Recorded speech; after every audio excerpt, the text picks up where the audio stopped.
Okay, is it just me, or does it feel like the entertainment industry is like always on fire? Between the strike, agencies closing, and AI, it just feels like we can't catch a break. Well, in today's video, I'm going to be sharing the 3 biggest news bulletins to drop in the month of November and how they might affect your career moving forward.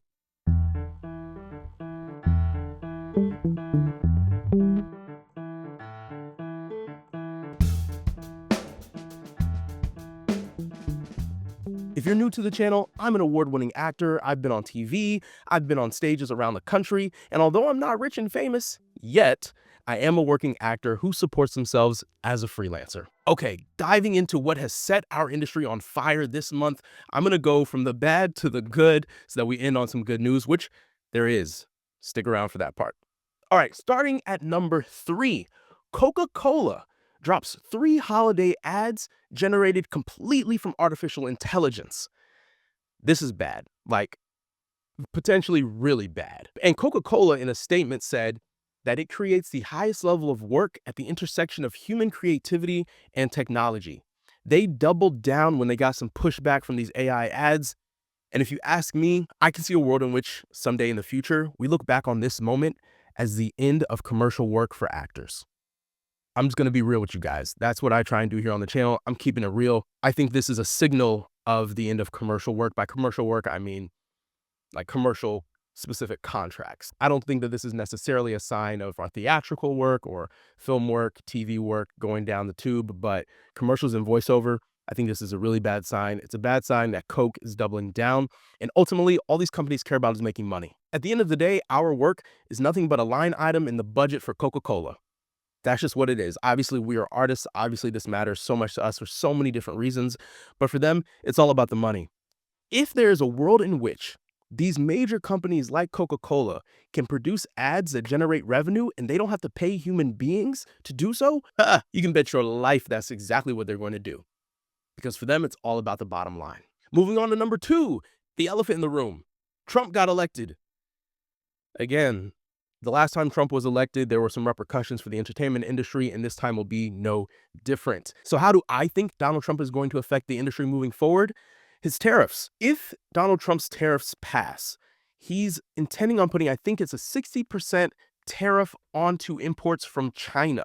What will this do? A myriad of things, but sticking to our business. Anytime China wants to send goods over here, it's going to cost more, right? Which means that American companies may not import as much from China.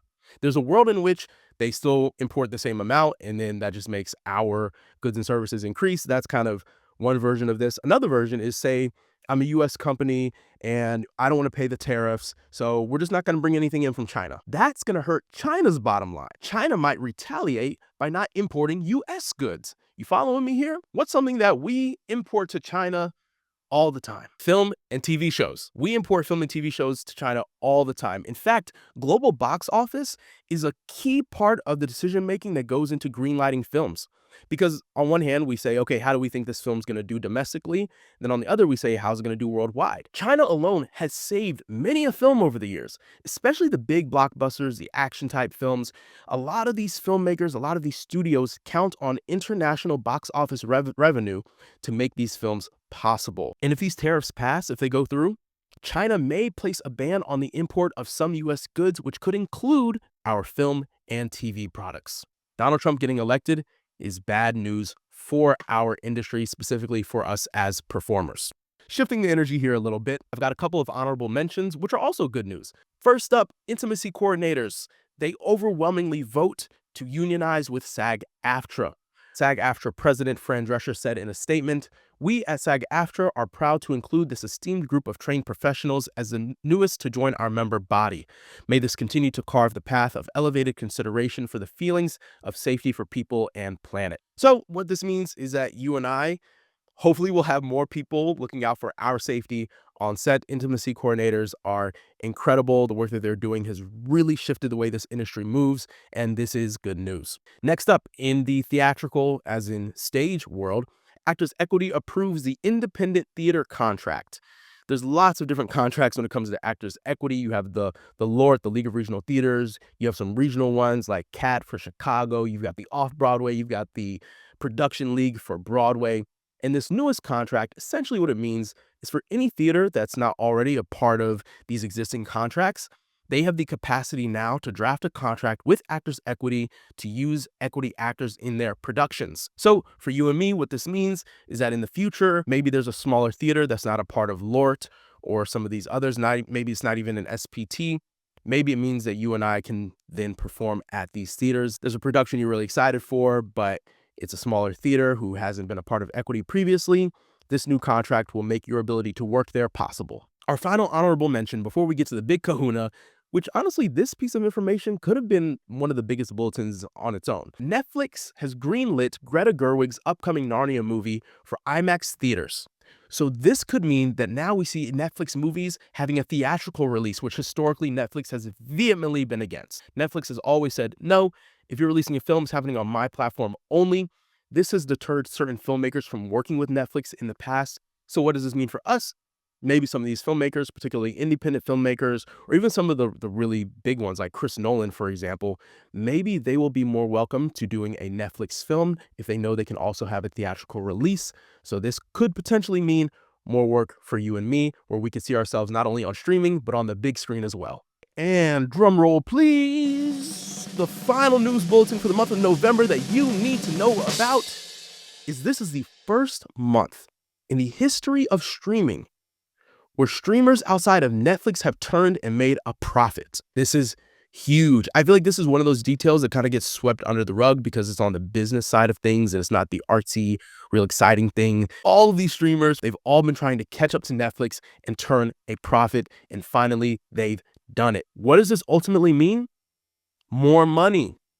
It means they have more money to make more shows. So after the strike, we saw linear TV obviously fall off even more than it already had been. We saw streaming take a huge drop, and we have not recovered yet.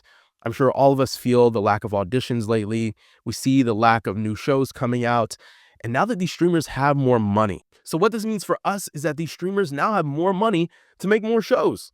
So, we've all been saying thrive until 25 this year, and hopefully that sentiment will become a reality. And the year of 2025 will be a huge boom for the television business in our industry. I'm looking forward to it. I think that it's great that these streamers are finally making money. They've figured out the formula, and now not only Netflix, but all these other streamers can make a profit as well. And hopefully they will be more willing to take risks and produce more TV shows and more films to put on their platform, which ultimately means more work for you and me.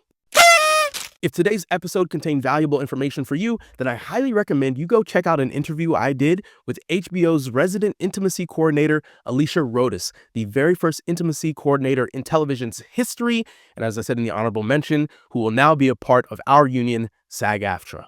And of course, before you go, make sure to subscribe to the channel so you don't miss any of our other industry guest interviews, our Finance for Freelance series, or our future monthly news bulletins. My name is Hassiem Muhammad.